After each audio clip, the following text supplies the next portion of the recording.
Good evening ਜੀ। ਮੈਂ ਸਭ ਤੋਂ ਪਹਿਲਾਂ ਤੇ ਸਾਡੇ ਵਿੱਚ ਅੱਜ ਉਚੇਚੇ ਤੌਰ ਤੇ ਸ਼੍ਰੀ ਰਜੇਸ਼ ਲਿਲੋਟੀਆ ਜੀ, national chairman SC department AICC, ਅੱਜ ਸਾਡੇ ਚੰਡੀਗੜ੍ਹ ਵਿਖੇ ਆਏ ਨੇ। ਔਰ ਅੱਜ ਦਾ ਜੋ ਵਿਜ਼ਿਟ ਦਾ ਮੁੱਖ ਮਕਸਦ ਹੈ ਕਿ संगठन ਨੂੰ देखना, संगठन ਨੂੰ मजबूत करना। संगठन को कैसे मजबूत किया जाए, अपने डिपार्टमेंट को किस तरीके से मजबूत किया जाए, उसके ऊपर विस्तार से एक चर्चा होनी है। और जो अखिल भारतीय कांग्रेस कमेटी की तरफ से पूरे देश के सभी हमारे जो विभाग हैं, संगठन हैं, उनको कार्यक्रम मिला है 9 तारीख से 15 तारीख का तिरंगा यात्रा का, जिसमें हर जिला के अंदर हम लोग 75 किलोमीटर अपने साथियों के साथ में तिरंगा हाथ में लेकर लोगों के बीच में जाएंगे। क्योंकि वो तिरंगा, ये वही तिरंगा है जिसकी आन बान और शान के लिए हमारे कांग्रेस के जो उस वक्त के क्रांतिकारी स्वतंत्रता सेनानी थे, उन्होंने शहादत दी थी कि वो तिरंगे के ऊपर राजनीति करना चाहते हैं। जबकि भारतीय जनता पार्टी के जो पीछे एक आरएसएस का जो विचारधारा है, उन लोगों ने नागपुर के अंदर जो उनका मुख्यालय है या उनके कोई भी कार्यालय है, आज तक उन्होंने तिरंगा झंडा वहाँ पर आज़ादी के बाद से नहीं फहराया। लेकिन एक नया लोगों को जो मुद्दे हैं, आज मुद्दा है बेरोजगारी का, आज मुद्दा है महंगाई का, आज मुद्दा है दलितों के ऊपर हो रहे अत्याचार का, आज मुद्दा है महिलाओं के ऊपर किस तरीके से उत्पीड़न हो रहा है उसका। आज इन सब मुद्दों से ध्यान बांटने के लिए भारतीय जनता पार्टी जो केंद्र में बैठी है, उन्होंने अलग अलग मुद्दे के ऊपर ये राजनीति करते हैं। कभी धर्म को बीच में लाते हैं, कभी अभी नया इन्होंने शगुफा चला दिया, तिरंगा लेकर आए। ये यहाँ तक कि सरकारी एजेंसीज को आगे करके विपक्ष की आवाज़ को दबाना चाहते हैं।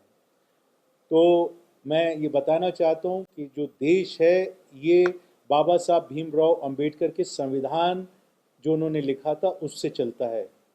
ये इनकी तानाशाही अंदाज से ये देश नहीं चल सकता। देश हमारा डेमोक्रेटिक कंट्री है, प्रजातंत्र है हमारे देश के अंदर, और इस देश की आज़ादी को, देश के प्रजातंत्र को बचाने का काम कांग्रेस पार्टी का है, कांग्रेस के हर कार्यकर्ता का है।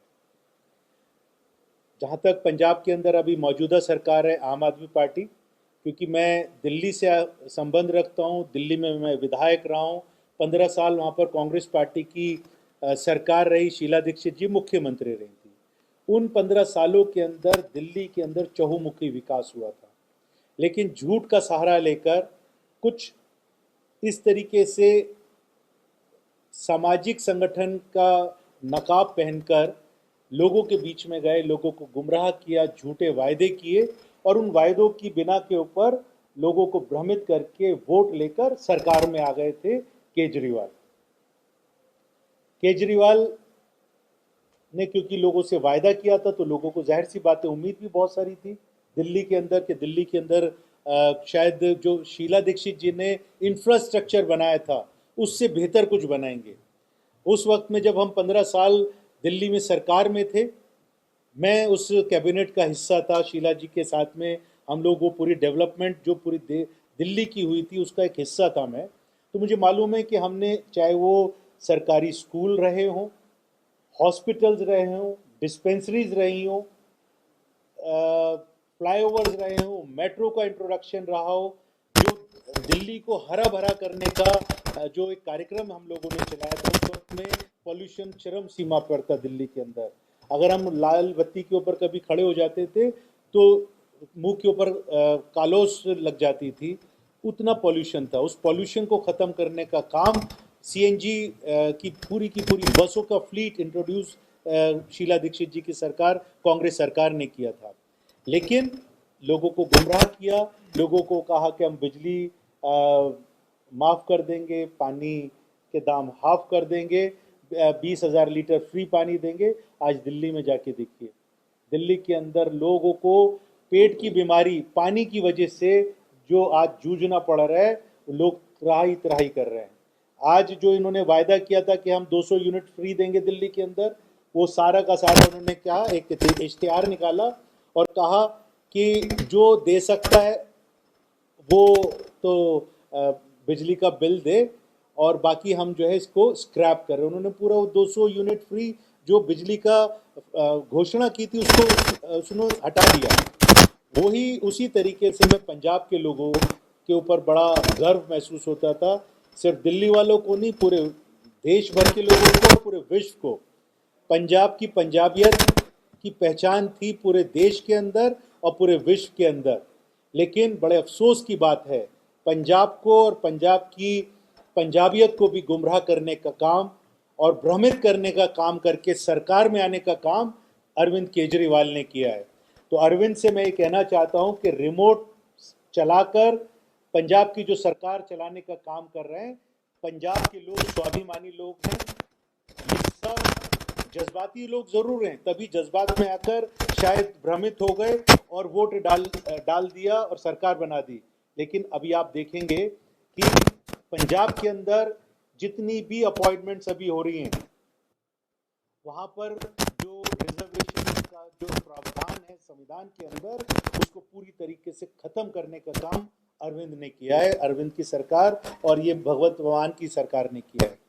तो मेरा आप लोगों से, पंजाब के लोगों से ये कहना चाहता हूँ, ख़ास तौर पे जो मेरे दलित समाज के लोग हैं उनको बताना चाहता हूँ कि आप देखिए कि बाबा साहब की फ़ोटो तो आपने हर आम आदमी पार्टी की सरकार ने हर दफ्तर के अंदर बाबा साहब की फ़ोटो और शहीद आज़म भगत सिंह की फ़ोटो लगा दी। लेकिन उनके जो सिद्धांत हैं उसके ऊपर चलने की आवश्यकता है। उनकी जो सीख है, उनकी जो शिक्षा है, जो समाज के लिए उनका दर्द था, जो चाहते थे कि जो रिजर्वेशन दिया, जो आरक्षण दिया है, वो आरक्षण इसलिए दिया कि ताकि SC ST OBC के लोगों को मुख्य धारा से जोड़ा जा सके, उनको सरकारी नौकरियां मिल सकें। अगर सरकारी नौकरी नहीं है तो वहाँ पर वो जो प्राइवेट संस्थान है वहाँ पर भी उनको नौकरी का प्रावधान हो। तो इन्होंने, अरविंद केजरीवाल ने पूरी तरीके से जो दलित विरोधी नीति के तहत, एक षड्यंत्र के तहत जो कुठाराघात किया दलितों के अधिकारों के ऊपर, मैं उसका विरोध करता हूं, कांग्रेस पार्टी उसका विरोध करती है। दिल्ली के अंदर मैं आपको बताना चाहता हूं, इन्होंने झाड़ू का निशान लेकर दलितों का वोट लिया, सफाई कर्मचारियों को भ्रमित किया कि हम उनकी नौकरियों को पक्का करेंगे। आज जाके देखिए दिल्ली के अंदर 6-6 महीने सफाई कर्मचारी को सैलरी नहीं मिल रही, उनको तनख्वाहें नहीं मिल रही हैं। वहाँ पर लोगों को भूख हड़ताल पे बैठना पड़ रहा है, सफाई कर्मचारियों को और उनके समर्थकों को, सरकार के मुख्यमंत्री के घर के बाहर, कि हमारी तनख्वाह दे दो। हमारे बच्चे जिनकी तनख्वाह मात्र 10,000 रुपये, 12,000 रुपये, अगर उसको 3-3, 4-4 महीने, 6-6 महीने अगर तनख्वाह नहीं मिलेगी तो आप समझ सकते हैं वो अपने बच्चों के का पालन पोषण कैसे करेगा। तो ये सारे सवाल हैं जो पंजाब के लोगों को आज पूछना चाहिए कि दिल्ली का क्या हाल है, उसका बताओ। पंजाब के अंदर तो आपने जो किया अभी आप लोगों को सामने पता चल जाएगा। अभी कुछ चीज़ें, ट्रेलर तो मिलना शुरू हो गया, अभी फिल्म अभी और बाकी है, अभी आप देखते रहिए आगे आगे होता है क्या। देखिए मैं आपको बताता हूँ कि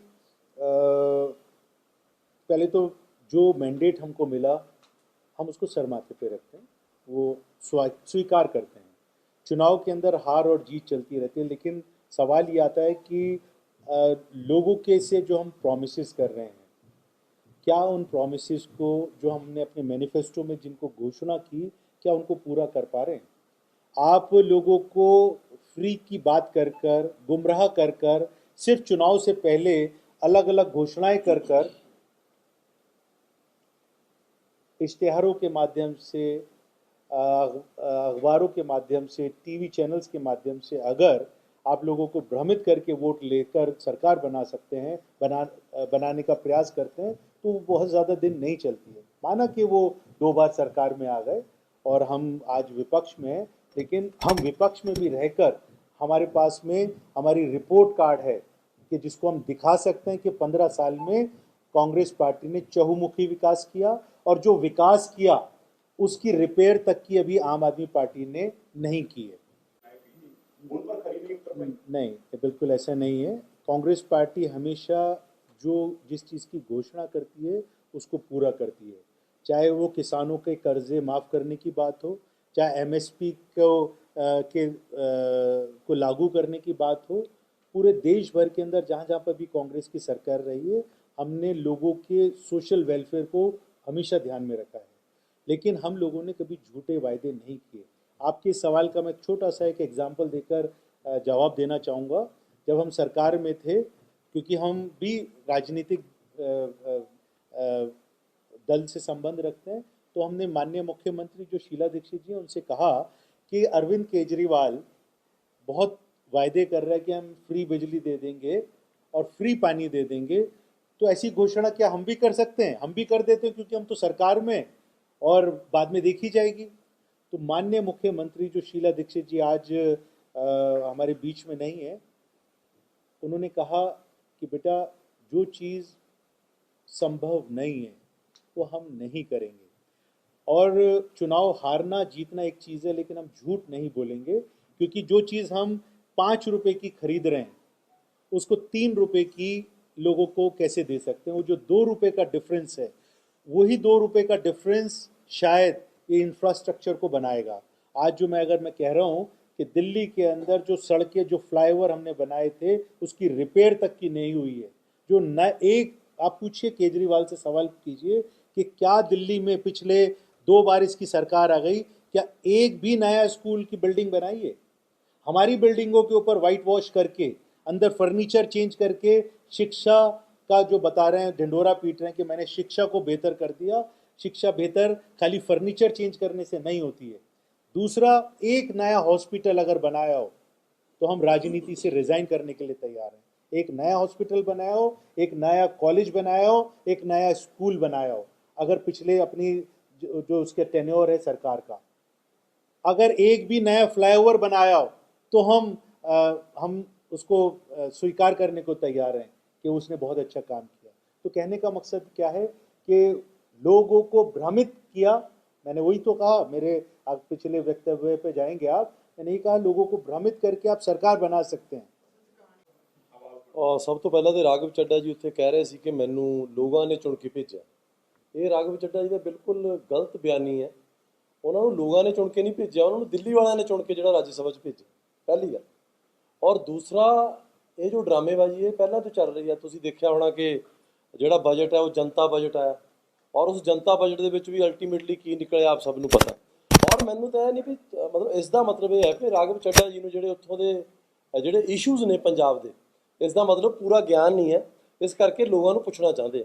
ਜਦੋਂ ਜਿਹੜਾ ਲੋਕਾਂ ਦਾ ਰਿਪਰੈਜ਼ੈਂਟੇਟਿਵ ਹੁੰਦਾ ਉਹਨੂੰ ਲੋਕਾਂ ਤੋਂ ਸਵਾਲ ਪੁੱਛਣ ਦੀ ਜ਼ਰੂਰਤ ਨਹੀਂ ਹੁੰਦੀ, ਕਿਉਂਕਿ ਉਹ ਲੋਕਾਂ ਦੇ ਨਾਲ ਜੁੜਿਆ ਹੁੰਦਾ। ਇਸ ਕਰਕੇ ਮੈਨੂੰ ਲੱਗਦਾ ਕਿ ਰਾਘਵ ਚੱਡਾ ਜੀ ਪੰਜਾਬ ਦੇ ਨਾਲ, ਲੋਕਾਂ ਦੇ ਨਾਲ ਜੁੜੇ ਨਹੀਂ ਹੋਏ, ਲੋਕਾਂ ਤੋਂ ਪੁੱਛ ਕੇ ਫਿਰ ਪਾਰਲੀਮੈਂਟ ਦੇ ਵਿੱਚ ਪੁੱਛਣਾ ਚਾਹੁੰਦੇ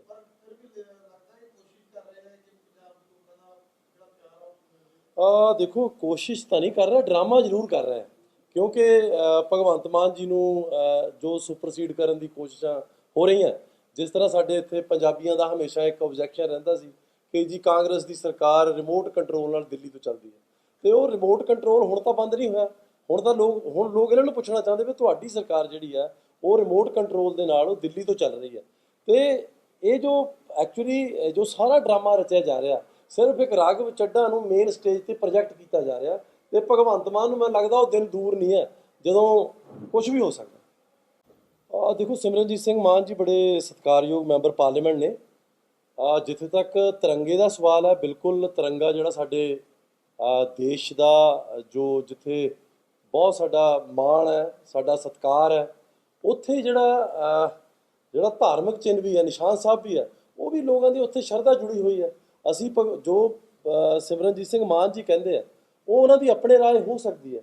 ਔਰ ਬਿਲਕੁਲ ਮੈਂ ਨਿਸ਼ਾਨ ਸਾਹਿਬ ਦੇ ਨਾਲ ਵੀ, ਕਿਉਂਕਿ ਬੜੇ ਸਤਿਕਾਰਯੋਗ ਨੇ ਔਰ ਬੜੇ ਉੱਚੇ ਅਤੇ ਸੁੱਚੇ ਨੇ, ਮੈਂ ਉਹਨਾਂ ਦੇ ਨਾਲ ਜੋ ਉਹ ਗੱਲ ਕਰਦੇ ਨੇ ਮੈਂ ਉਸ ਦੇ ਨਾਲ ਵੀ ਅਸਹਿਮਤ ਨਹੀਂ ਹਾਂ।